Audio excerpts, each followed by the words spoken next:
Hello, everyone, and thank you for joining us. We're so pleased to partner with the FIYAHcon team to bring you this panel to you today. My name is Shweta Adya. I am a Clarion West board member, and I attended a 6-week workshop in 2017. Before we begin this event, I would like to acknowledge that Clarion West is organized in Seattle, the traditional unceded territories of the Coast Salish people, specifically the Duwamish people past and present, and we honor with gratitude the land itself and the Duwamish tribe. I'd also like to acknowledge that we are living through some incredibly disastrous times, from the pandemic to climate change to a global rise of fascism. Events in the world today highlight why speculative fiction is so important in helping people understand not just our current reality, but also alternatives, both better and worse. Clarion West's mission is to support emerging and underrepresented voices by providing writers with world-class instruction to empower their creation of wild and amazing worlds. Through conversation and public engagement, we bring those voices to an ever-expanding community. Fire Magazine is a Hugo Award-nominated quarterly speculative fiction magazine that features stories by and about Black people of the African diaspora. Clarion West alumni have been published with FIYAH, and we seek to highlight opportunities for our alumni to shine. FIYAHcon, a virtual convention centering the perspectives and celebrating the contributions of BIPOC in speculative fiction, will be held online from October 17th to 18th.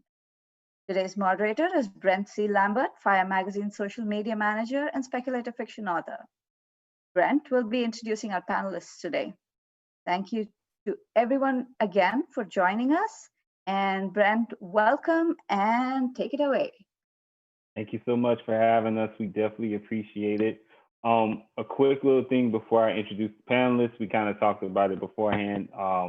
We just want to acknowledge the injustice that was done today to Breonna Taylor.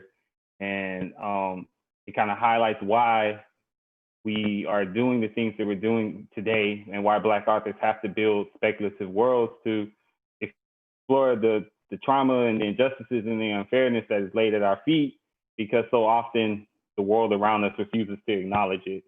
And I'm grateful today to be sharing space with 4 wonderful Black authors who are, showing the full breadth of Blackness within their work. So I would definitely introduce I'm going to go by order of who I'm seeing. So I'm going to start with Nia. Nia is a science fiction author. Hello. She is going to be doing the upcoming Praetorian trial. So if you haven't added that on Goodreads yet, please do so. She has a MA in secondary education, and she's a wonderful teacher of English and biology. When she is in writing, she enjoys vacation with her family, skiing, and just kind of being a huge foodie. She's an advocate for diverse perspectives and protagonists in literature. So thank you for being with us, Nia. Thank you for having me. Of course.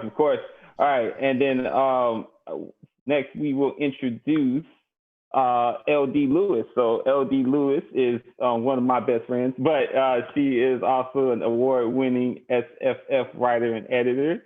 She serves as the founding creator, art director, and project manager for FIYAH. She does a lot. We appreciate her. She's also the grant administrator for the Speculative Literature Foundation, and she's a researcher for the amazing LeVar Burton Reads podcast. And she's also the author of A Ruin in the Shadows.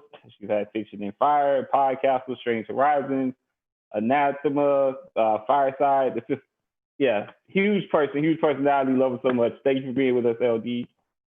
Thank you, of course, always for being a brilliant moderator. I try my best. And next, I have Eden Royce, who is also someone who I have followed for a very long time.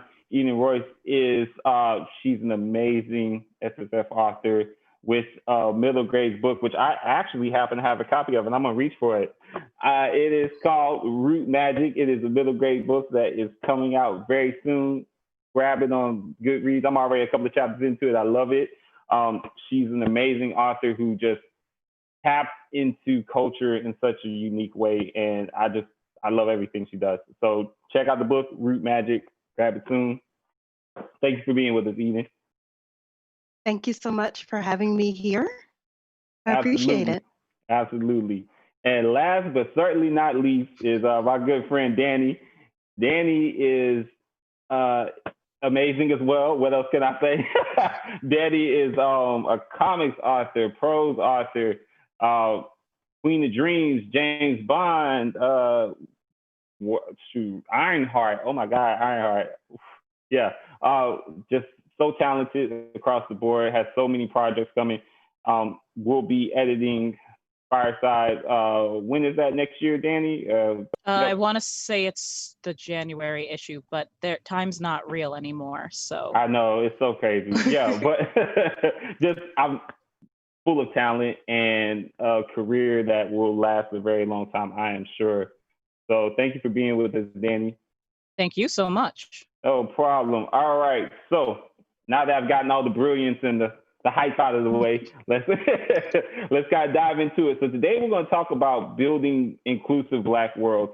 And I wanted to keep the conversation, serious but fun, because I think sometimes we get into these conversations and they're always so serious and full of pain and trauma and representation. It's like, well, no, there's fun things in representation too, right? So, and I've read all of your work, and I know you guys are very good at building worlds that show the fullness of Blackness and don't necessarily lean on pain and trauma.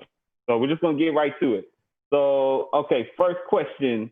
All right, so what are some of the enjoyable, light, just fun aspects of Blackness that you wish you could see more of in Black science fiction and fantasy? I will start with Eden, because I am reading your book right now, and I see some of that right in the opening. Well, we always say that Blackness isn't a monolith. And I think that including more regional activities, regional terminology for things like foods, snacks, games, things that are innate to how we relax, how we unwind, how we enjoy ourselves, and how we bond with other people. I'd love to see more of that. I'd love to see more heart-to-heart conversations, not necessarily anything of any import necessarily, but just when you sit down and have a conversation with someone, fellowship with someone, those are those moments where bonding occurs that you may not even realize those ties that you're creating with someone. And I would love to see more of those light, joyful conversations that turn into strong bonding moments, whether it's over fun times, games, cookouts, cooking together in the kitchen, whatever have you, things that we do when we normally relax with each other. I would love to see a good spades game show up if somebody's science fiction somewhere. Like, that's just like a rite of passage, right? And I see you nodding, so I'm gonna go to you next because I see you nodding. Like, I see it. Honestly, every time I sit down and write something, I try to figure out how can I get a good spades game, like in this science fiction and fantasy world, and have it actually feel like organic and make sense. So that's definitely one. And just along those lines, just the aspect of just like Eden said, fellowship and building those relationships, and just, I don't know, like kickbacks and cookouts and like parties and having fun, and just like the food and the culture. Like, I'm from Texas. I grew up in Houston. My grandmother had a fish fry like every 4 days. I kid you not. We're eating like fried shrimp. And we're, right next to Louisiana. So like my family, they're big on like gumbo too. And so like those are like foods that I grew up on. So whenever I can like throw those into my manuscript, you will definitely see those come up in the world.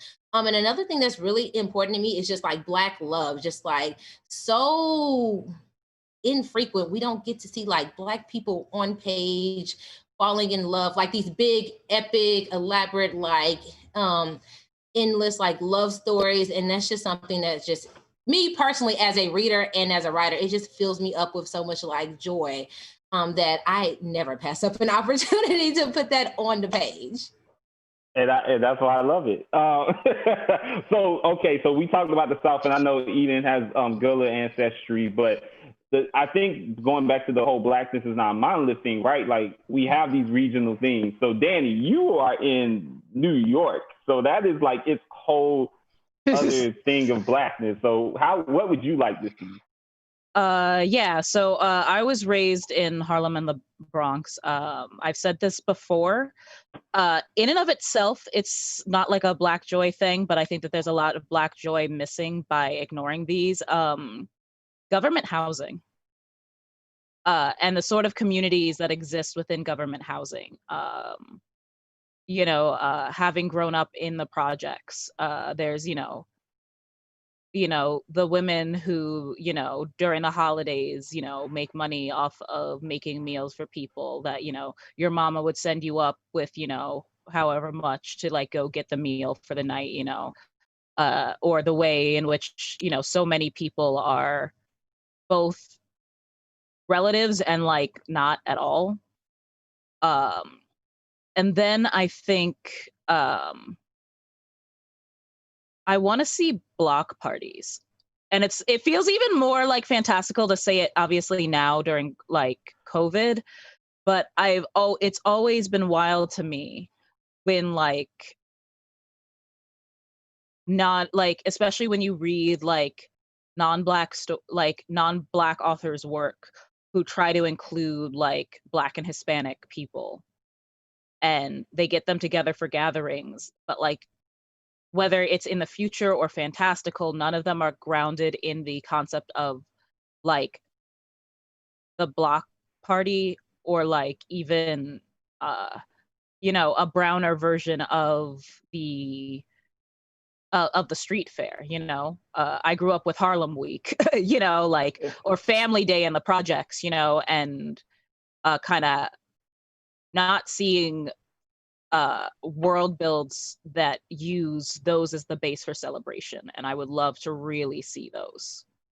No, I agree. Block parties. I mean, that I didn't even think about that, but I'd say like, wow, yeah, no, that just to find that joy somewhere. Like we find it in so many different places. So give me a scene that feels like Hot 97 in space, like really. Hey, right. like that kind of feeling, Right. Well, Lakeisha, I know you're in Atlanta, and Atlanta has definitely its own like kind of like joy scene in terms of culture and history and whatnot. So, what are your thoughts on this? Like I just got here. I mean, you've been here long enough. Long enough, and then COVID happened, so I have no idea what we're doing joy-wise anyway. But I think that the sort of the thread that's linking everyone's concepts of joy is, that the family and fellowship aspect. And then I can also speak from like right now I'm putting together the 16th issue of the magazine, and it's our joy themed issue. And with that, I believe there's 4 or 5 shorts, there's 3 poems, and then I also commissioned 3 supplementary art pieces from artists who have worked with us in the past. A through line with all of those is also just peace. It's looking like we are, for us, joy is synonymous with the absence of trauma, the opportunity to rest. And so I think that when we see the issue come out, we don't have to look at joy as something that doesn't necessarily have to be an active thing. It doesn't have to be a party, so to speak, though that's what we do. Like that's our thing.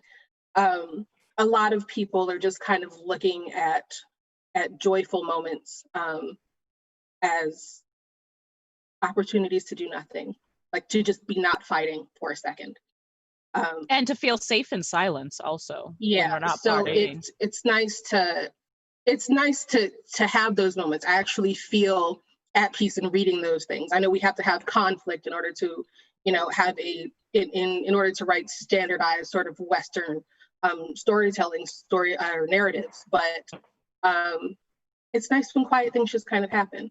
And I think I'd like to see us be able to sort of relish in those things a bit more. Yeah, that's a point I didn't even think about with just peace. peace and just being able to breathe and rest and just not have to worry all the time and look over your shoulder and worry about like what's coming at you. Just being able, yeah. So, okay, that actually is a good segue into like my next question, sort of. So, like with secondary fantasy or secondary science fiction or whatever, like we have an opportunity to build worlds where Black people can exist without some of these things that, you know, have forever burdened us necessarily. So when you build your own worlds with secondary worlds, I'm pretty sure all you guys have built secondary worlds. When you're building them, how do you include Black folks and like what elements of Blackness do you decide to bring in? Because I think sometimes we've all talked about it in various degrees that you'll get fantasies where they'll have a Black person in there, but it might as well just be a white person that they threw a paintbrush on. So how do you build secondary worlds that like still incorporate Blackness, but we can divorce ourselves from some of those things? I'm gonna start with you, Nia, because you have a character that I feel does that very well. Oh, Kenna. Okay, yeah, I feel like I'm gonna repeat myself because of your question at the end. But I always start with, I guess, my sense of self, and figuring out, you know, like what my moments of joy are and what my moments of like struggle and like adversity are, and then widen that up to like, okay, just like we're not a monolith, but I feel like as Black people, we kind of all have some similar challenges and struggles. And then I start looking at, so what are some commonalities? And I try to weave those into my world as organically and deliberately as possible. For example, my main character in the Praetorian Trials, Akenna, she's a Black woman and she's grown up in this, she kind of has my background about growing up in this, well, she's way richer than I've ever been. I'm solidly middle class, but she's like, her, without giving too much away, her like grandfather is super high up in their society. So she grows up with these expectations and these pressures to be ambitious and to accomplish all these great things. And I think that's something I've always grown up with too. And so I put that in my story because I really wanted to examine, okay, well, as a Black woman, when you're in that space where you have all these pressures and these expectations and these personal ambitions from, you know, yourself and your family, and the outside world, but yet you're growing up in a society that doesn't love you back, and that, you know, would hate to see you actually succeed and become successful and do everything they can. You know, you get an inch and they try to drive you back a mile. What does that look like in a science fiction fantasy secondary world? What does that struggle look like? What do those triumphs look like? What does that fight look like to want to succeed in a world that doesn't want you to, and also to want to, I don't want to say belong, but want to like snatch what's your due in a world that doesn't want to give it to you? Ooh, I like that approach because it's like you're taking what's understood and you're bringing it into that world without having to bring in all of the awful traumatic baggage with it. Like that, this thing is still understood and Black readers can understand it. And maybe people who aren't Black will get it too, but it's just you bring it in there without having to drag in so much of that darker history with it. So yeah, that's actually, I like that approach. So, all right, so I'm gonna transition to Eden, because Eden, I know you have like the Gullah background and that's just so rich and vibrant and has so much to like tap into. So how do you decide, like when whether it's a short story, a novel, whatever, like what elements of those to bring into your work if it's like a secondary world? Well, I don't know if I always consciously pick and choose things to bring in, but when I conceptualize characters, I do my best to formulate these almost three-dimensional characters, and I think about them as whole individuals. How would they respond to certain stimuli? What are their experiences? How do those experiences shape the person that they are right now. And conceptualizing those characters as whole people, I think informs my work almost more than sort of picking and choosing items. Because when you choose these, in the case of Root Magic, you choose these Gullah characters who have grown up in a certain environment, isolated, sheltered. They have a certain way of living, a certain way of interacting with each other, a certain relationship with folklore and superstition. And thinking about those relationships and how they interact with the world, it just automatically brings that Blackness in, it brings in that Gullah Geechee culture because you've conceptualized them as full people. And you put them in a world that is rich and exciting and interesting, and they can't help but be themselves because you've thought about them from all of those angles in order to make them these fully functioning individuals that can drive a story and make it thrilling and make it exciting and make the reader want to stay with those characters, regardless of what their background is. Yes, well, now that explains to me so much about like the richness of your characters. I always like in my mind, I'm like reading one of the eating stories is like having one of those good Sunday meals. It's just rich and it's like good, and you know you're gonna feel good after you finish eating it. So that kind of like conceptualizes it for me. So I love hearing that. All right, so in terms of, okay, so you have like those rich characters I really love, and LD has characters I really love too. But hers are more like, I'm more like, yes, get them when I'm like reading her story. So I want to hear about Lakeisha. You tell me, like, how do you think of this question about Black folks and Blackness and what you decide to bring in the secondary world? It's usually somewhere coded in dialects, costumes, pageantry, particularly the relationships we have with our parents, because there are very specific things about that. I was trying to think of a character I wrote who was ever joyful, and I don't think I've ever done that. I trend toward the darker sides of things. But when I think there are elements of Blackness to that as well. So a lot of times in my narratives, there's sort of a collapsing of empires, or a seeking of revenge or reparations or whatever. But then there's also, like with Rune of Shadows, you have Edo, who is our very proficient, I'll say, protagonist. And then Ginny, who is there for the comic relief because we need jokes too. So there's an intimacy there, and there's also, we need the levity as well. So that's also happening in another book I'm writing that I can't talk about right now, where there's one side, there's the anger, the vengeance, you've done me wrong and it's not going to continue, and then there's the happy, fun, I guess, kissy times too. I wish I could go into more detail.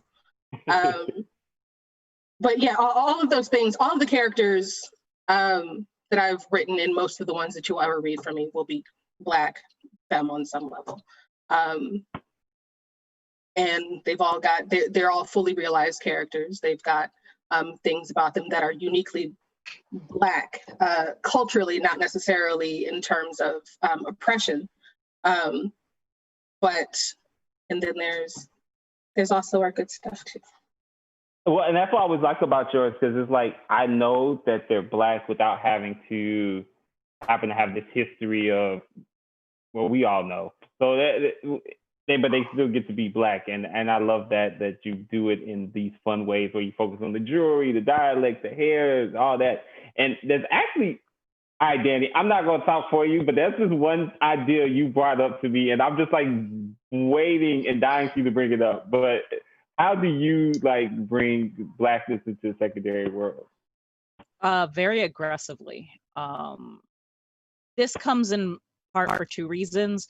One, I was very much someone who grew up in fandom and didn't realize how much I was avoiding conscious Blackness in my stories, because for a long time, the audiences that I was writing for were white. And then on the flip side, like, I did in fact get like a whole come to Jesus moment about fan fiction when I had to give a critique to somebody who posted their story because they both had a character refer to someone as the colored jock and some other stuff in a video what? game. And they just pulled the whole, I didn't realize it was racist, and I was the only person willing to call them out on it. And I realized that like I wanted to reevaluate my approach to the stories, and who I fucked with, to be perfectly honest, at that point, because I'm like, nah, I don't care how small a fandom is. It's not worth it to have to educate people about this. But also, I am really bad at world building in the sense that if I lock it in a world Bible at the start, it is word of God, even though I am the God and can change it. Like, me and world building is very much, can God build a rock that he's heavy enough that he can't push? Like, it's where like I just go, well, I already decided that this is a thing, so I can't ever stray from it. So I start just literally with the relationships and specific characters and their voices, get a really strong sense of their vibe. And some of this is easy for me because I like writing really cocky characters. And so kind of adapting that to Black speech is really easy for me. But like just giant, shit talkers. But then I go back and I build a world around those characters. Like my first drafts usually, short stories are a little different, but like in longer pieces, my world isn't built until the second draft, where I need it. I make the entire plot and then build a world that plot needs, rather than trying to marry the two at the same time. This allows me to just kind of be like, cool, I will literally change the rules of the magic system as I keep writing until I get to the end and confirm what that's going to be, or that kind of thing. And then I just have kind of made a concerted effort at this point to, when I start building the worlds, make sure that they look like the places I grew up in rather than what I think the rest of the genre is doing a lot of times. I want to write stories for all my friends at home who didn't read because none of those worlds look like them. You know what? I love all of this because I'm familiar with all you guys' work, but I feel like I'm getting like superhero origin stories, like the answers to these questions. So I'm really like digging it. But all right, so speaking of superheroes, I want to transition to this next thing. All right, so we've been talking about things that we like to do and like to see and whatnot. So I am going to flip it a little bit. All right, what tropes involving Black people in science fiction and fantasy do you guys really dislike, and how do you think that they could potentially be subverted to show like the fullness of Blackness? Because we keep talking about how Blackness isn't a monolith. So I'm going to start on this one with Eden. I'm going to let you go first. I write and watch a lot of dark fiction and a lot of horror. So we all know some of those tropes when they come to Black people of we're the ones that die first, et cetera, et cetera. If you haven't seen the Shudder exclusive Horror Noir, I do definitely recommend watching it. It talks a great deal about the trope and why it came about and how it's used and what that symbolism tends to mean. I would like to get away from that particular trope in dark fiction, because I think there's this idea that Black characters are the strong, tough, borderline invincible character in the team of people that are in the haunted house or in the abandoned asylum or wherever they're not supposed to be. So the creature killing this person, this Black person, very, very early, is a symbol of, well, this creature is very tough and very strong if they've offed this person. So I would love to get away from that particular trope. I would love to get away from, especially in horror and dark fiction, because I watch some of these movies or I read some of these books, and we all know a lot of us wouldn't be there in the first place. We just wouldn't go.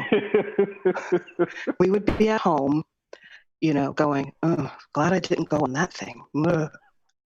And I would love to get away from that. I would love to get away from, you know, most of my characters that I write a lot of soft boys and soft girls, which isn't always the case with a writer that writes dark fiction and horror. Because I love the idea of these people that are perceived by society as being soft, as being introverted, or as being, you know, not the outgoing, aggressive type person, dealing with these monsters or softness or that gentleness of being or of personality. So I would really like to get away from this idea that we're one sort of personality and that we're always the person that dies first or dies early in the movie or in the book, you know, as a symbol. I would like to get away from some of those tropes in dark fiction, along with some of the ideas of the occupations that we're able to have. I think that a lot of those tropes surround what types of, you know, we're not always the scientist or the researcher or whatever have you.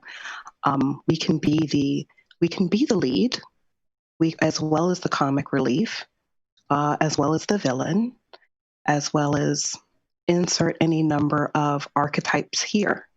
So I would love to see us portraying more of these archetypes of characters in dark fiction specifically. Yeah, no, and I mean, I think that's the easiest answer too. Is like, just give me more. Like, just show more of us. But Danny, I know you have thoughts. Like, so I'm going to bring you to the table. I've been thinking about how to say them precisely, and I think that what it's come down to, especially with a lot of the big media that's out there, that even as Black writers, we should not define the word historical as capital B Black pain. That there is a lot of relevant pain and there, but I think that often we use the term historical, and that means that interpersonal pain and horror gets erased. So the only horror that we know is the horror of the system, and it is incredibly brutal. But there is no horror that involves the intimacy of the family. There is no horror that involves growing up except in how it is tied to that. And so I feel like, in particular, in the same way that Eden was discussing the tropes that are encountered, that it dehumanizes us in a lot of ways. You know, that you get to have white leads in horror, and they can have the big metaphoric horror and intimate horror as well. Whereas all things are in service to the big metaphorical, systematic, historical horror. I love historical horror, but I think that there's also this thing that then it becomes a struggle for us to conceive of historical or historical inspired fantasy and such, and still keep us human as the protagonist, to still keep us as individuals instead of receptacles for the pain caused within our history. And I think that we therefore limit ourselves in a lot of major ways. Again, it's we should just have more. Give us that historical Black pain that's very difficult to read, but also give me a short story about those stolen moments of joy, or about the family that does have to encounter that. But like, it makes me think of The Get Down in a lot of ways, where like the historical oppression and systematic issues are a big part of the story, but it still allows itself to be a personal story as much about the interactions between the characters as it is the moment in time. Yeah, no, absolutely. I know we had talked about it, so you summed it up well. All right, so Nia, we talked about this in terms of like Black love and Black romance. And see, you already knew I was going there. Yeah. So we talked too much. Right. Listen, I was just thinking about a conversation we just had that piggybacks off of what Danny was saying. I talked to Brent is like my go-to whenever I'm having like world building or character issues. I'm always like, Brent, I need your help. We gotta talk this through. Brent won't like hype himself on this, but Brent is like the go-to, like if you can't get over a wall, whether it be your ego or a plot thing, like either one, like he is there. He's like, do I need to hype you or do you need notes? Either way, like I'm gonna be there in the way that you need for that. And so we just had to get a moment of since we knew he wouldn't give himself that moment.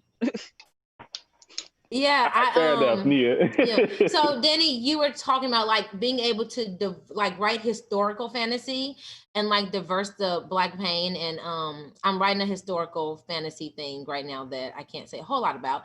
But I had to like legit like hit Brent up and be like, I want to set this in like, you know, the 1800s in New Orleans, but I don't want to deal with slavery. I don't want to deal with, you know, that being a thing in the secondary world. I want it to be about the joy and the magic and the fun. And it took me a long time to like wrap my head around like if I could even do that and how to even accomplish it. Until finally, like me and Brent, like we were having these back and forth conversations. And it was like, yo, it's historical fantasy. So you can literally create an alternate timeline. Who says like this huge like mountain of trauma has to have happened if you're working with an alternate timeline? And I was like, no shit. Like, why didn't I think of that like 2 weeks ago? So that was one thing. As far as like tropes I hate, I mean, do we have the whole day? Because I have a whole list. But I mean, the ones that will just make me like throw a book across the room or like cut off a TV show, or just be like, I'm so over this. I think the big two for me would have to be like when we're the sacrificial lamb. Like, I'm not dying for you. I'm not. Where we're the ones who are dying, like in service to the plot or like in service to the character development of the non-Black character. And then Brent knows I'm big on like fantasy married with romance. So whenever like we're sidelined to be like the quirky BFF, and we don't get to be featured, like our function is solely to like prop up the like story and the growth of the non-Black character, and we don't get to be the protagonist and the hero of our own stories. And I think you asked about like subverting tropes. I know there are some tropes that like some people are like I try to stay away from, but the ones I lean into and subvert, I think everyone here knows I like stabby, homicidal, ragey, pissed off, angry Black women, and it's a function of my personality. And I don't think I've ever written, I don't care what category it is, from MG to YA to adult, my girls are always angry and stabby and pissed off and like about their life, like just but it's always I subvert it because it's always justified and it's always like rightfully so. And it's like they're always struggling with like deep wrongs that have been committed against them either by like family or society. And so like it doesn't have to be a bad thing for us to be angry. Or it doesn't have to be a negative thing. Like sometimes, you know, anger is good. Anger is the fuel that brings about change. anger is, you know, what keeps you going, you know, through those darkest of times, because you're like, fuck all this bullshit, I'm about to burn it down. Right? And we're about to make the change. So that's one I lean into heavily. I like playing with the idea of like monstrous, like, especially when we're talking about like dark fantasy and like powers and like going back to Akinna in like Praetorian Trials. That's one of the things she grapples with, because she has blood magic and it's scary, and she can do like some really like dark shit with it. And she constantly grapples with, am I monstrous for what I can do, or am I not? And I really like exploring that aspect of like magic and mythology, and exploring it with like my Black characters, because I never got to read that type of journey from a Black character. And the whole Jezebel trope, I throw that out the window, because my characters are always like, I'm here for all the romance, and I'm like, yes, we are. Let's get it going. And I know it, and that's what I do. I was like, oh, romance. We need to talk about romance. I'm not even going to. Yes, we are falling in love, and we are sexy, and we are, lust, love, it does not matter. Whatever fun things I want to throw into the story, I'm not concerned about that one particular trope. I'm like, Black women deserve to be featured as like the love interest, and painted as beautiful and sexy, and literally everything I write, that's what you're going to get. And I love it. Related to what Nia was saying to a certain extent, also, this happens both ways, but mostly to dark-skinned Black women in books. There needs to be an end to color coding your good guys and bad guys, particularly with Black women, especially, that like, you know, dark-skinned women are all instantly coded as the villain because they are written as aggressive and awful. Light-skinned women being the villain to prove that your book is Black. Like, it doesn't happen as often, but like, it's dumb when that happens. No, it's still a point of contention. You know, and so I would love to not read books that have like Black love in them or Black drama, and like, you can do that. You can talk about colorism without falling on either side of one being better than the other. I feel like you can write that story if you so choose, and you can even talk about the way that, you know, light-skinned people can be really, frankly, privileged in a lot of ways, without also saying that makes them like always the villain, but you can also call them out. Like, there is a way to do both. And I feel that there are some writers on either end of the color spectrum who, whether intentionally or unintentionally, make a decision at the start of the story that all dark-skinned women or all light-skinned women mean a certain thing. Absolutely. I mean, Tyler Perry. All right, anyway, I'm on bounce. I'm not even going to deal with him. But we've all read that story where the first physical description of a Black woman tells you like what they think of light or dark-skinned women. And like, it doesn't happen as much with Black men, but that's also because like the objectification of dark-skinned men mean that some people only write dark-skinned men, but not as people. There's like different issues there that need to be like killed. But also just we are a range of people in all ways, and making one of them the villain is silly. Just make a villain. Like, make a villain. Don't shorthand them.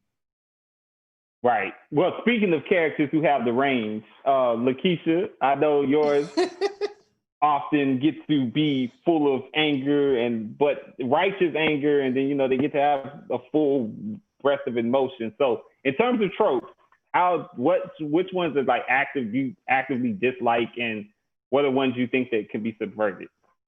I think we've covered all of them pretty thoroughly already. I don't think I have anything new to add. You did. Well, I'm just gonna hype up Lakeisha instead of her giving the answer. She writes these Black women that like are full of fury and just anger and rage, but you root for them, and I think that's something that's missing. And too good at what they do. Yes, they're good at what they do, and they're full of rage, and you root for them. And I think that's something missing too. That often you don't get to root for an angry Black woman in science fiction and fantasy.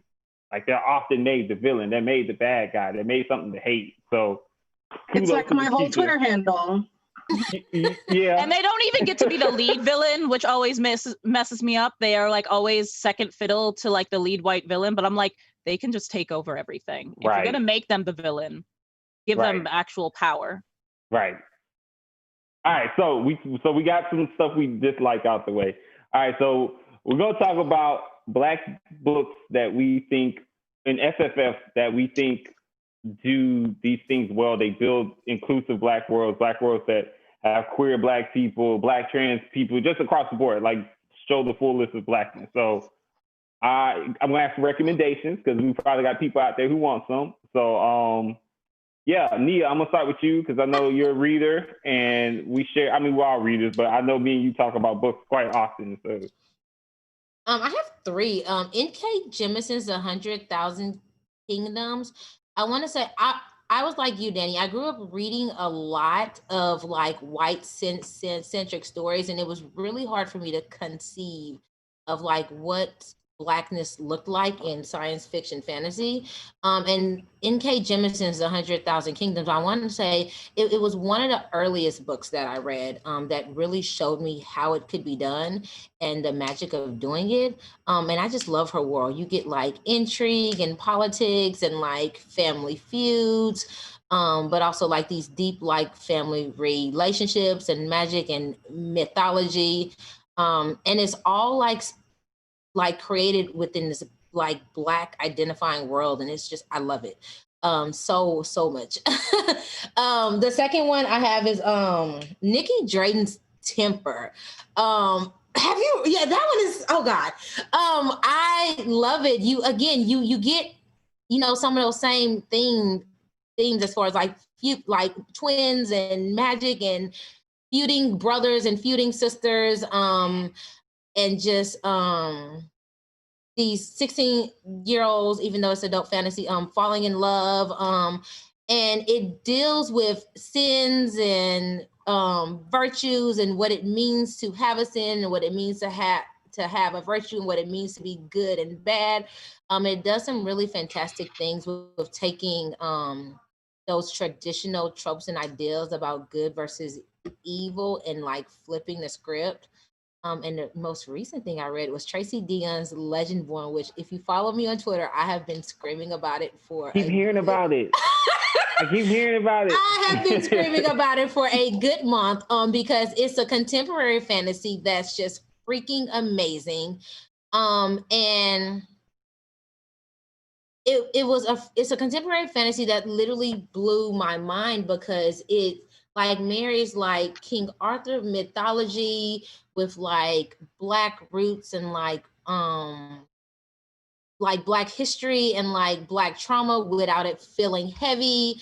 Well, it's heavy, but without it like eclipsing the story. But it's really a story about like knowing your roots and like the roots of the pain. And I mean the roots of the pain of the past and how that informs the present, but also forcing white people to reckon with their shit that from the past. And you like don't really get that until you're like a good portion into the book, and you're like, wait a minute, hold on. This just went from like really good to fucking amazing. So definitely, Legendborn by Tracy Deon is probably my favorite 2020. I shouldn't even ask y'all this question because my wallet is already angry at me. But we're gonna keep it. I asked it, so we're gonna keep it going. Mm-hmm. All right, Eden. I mean, I'm gonna hype your book up again. This is a good book. Thank you so much. Yeah. But what have you been reading that you recently or just ever that you think does a good job of this? I have my copy of Legend Born, which I haven't cracked open yet, but I am very close with Tracy, and I read a very early draft of it, and I'm super excited to see what the final copy is. So that's certainly on my recommendation list. 9 Bar Blues, which is a short story collection by Cherie Renee Thomas. It is a collection of fantasy, some darker fiction, lots of conjure magic, Southern values, family that's loving, family that's problematic, love relationships that go awry. It's just a combination of just some amazing and immersive stories, which I absolutely love. And that's something that her writing always does for me. It's always transportive. It always takes me there. And I adore that. I can settle in with her work and know that I'm in good hands. I would suggest White is for Witching by Helen Oyoyemi, which is set here in England on the Dover coast, not far from where I live, actually. And it is a ghost story. It's multiple POVs, which not everyone can handle very well, but this is done beautifully and done seamlessly. And you have not only unreliable narrators, you have a non-human narrator, which always makes for very interesting reading because they're not bound by the ideals of humanity and how they sort of interact with humanity from the otherworld level. And from that sort of thought process is really amazing. Also looks like it's on, if you do digital, it looks like it's on sale on Kindle. Oh, I may have just, excellent. yeah, it's real cheap right now. I just bought it immediately. Not doing that with everyone's books. No, when and if you read it, I would love to chat with you about it. So let me know. I also have a long list on here, so I'm only going to pick a few. I also have She Who Hears All Whispers, which is an amazing novella out by Dancing Star Press. It's by Devon Sanders.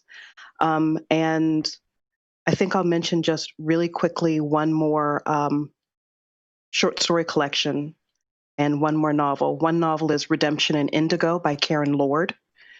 We talked about non-Western storytelling, and Karen Lord really leans into the non-Western storytelling in Redemption in Indigo. There is a narrator.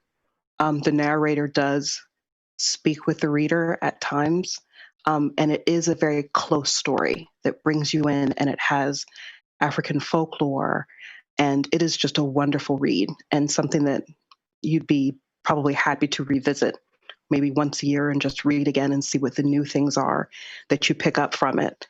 And the last one is Here I Come and Other Stories by Alex Jennings, who I believe lives in New Orleans and writes a great deal about that part of the world, the culture, the people, and from various walks of life. So you get to see that part of the world, that New Orleans isn't just one socioeconomic group, isn't just one group of certain educational backgrounds or whatever have you. And it's just a really fun sort of weird fiction. So if you're into sort of weird surrealist fiction, those short stories are great. Hey, all right. So we're coming up on 5 minutes. So I'm gonna what I'm gonna do is I'm gonna let each one of you kind of like tell people where they can find you, what you have coming out, and yeah, we'll go from there. So we're gonna start with Danny. Danny, tell people where they can find you, social media, what you have coming out, or things that they should check out from you. I am on Twitter way more than I should be, over at WereDawgz, WereDawgz, because I have a brand to maintain and it's werewolves. And I'm pretty much always there. I have stuff I'm working on that I can't talk about, which is nice, but I also can't talk about it, so it's awful. Very soon, at some point, hopefully. So just keep an eye out. And if you enjoy this panel, The first thing of mine I'd suggest, it's a comicsology only book, Quarter Killer, written with me and Vita Ayala, and then Jamie Jones on the art and Ryan Ferreira on letters. And it is Black non-binary led cyberpunk, involving a lot of video game references and taking down corporations. Hey, thanks. All right, awesome. Check that out, everybody. Lakeisha, we're gonna go to you. Tell the world where they can find LD Lewis at and what you have out there. I have, you can find me on Twitter, L the Villain, ELLE, the Villain. Website, ldlewiswrites.com, where you can find all of my, the listing of all of my writs to date. I don't have anything else coming out this year, aside from a short story in Neon Hemlock's Glitter and Ashes anthology coming out soonish at some point. And I haven't written pretty much anything else this year because FIYAHcon is coming up. So you can check that out. We're sold out of tickets right now, but we have some free content, and there will be sort of an archives of pre-recorded content people will be able to access afterward. You can go to FIYAHlitmag.com, FIYAH Litmag, not pronounced Fia. I'm going to keep making that correction until it doesn't hurt anymore. And I think that's it. Issue 16 drops October 1st. So, Check it out. All right, Nia, tell us where people can find you and what you have coming out. You can find me on Twitter, where I'm mostly at Nia_Davenport. So just my first and last name with an underscore in between. My website is nedavenport.com. I have the Praetorian Trials coming out fall 2022 from Harper Voyager. It'll be book 1 in a duology. It for me. All right. Last but not least, we got Eden, Root Magic. I'm sorry, I'm gonna keep hyping it. No, please do. I am more than happy to have you do that. Root Magic is coming out January 5th, 2021 from Walden Pond Press and HarperCollins. And you can find me on my website, which is EdenRoyce.com. I'm also on Twitter upon occasion at Eden Royce. And I am testing the waters again with Instagram, and that's Eden Royce Books. As far as anything else that I'm working on another middle grade that hopefully will be coming out, and maybe towards the end of 2021. We'll see.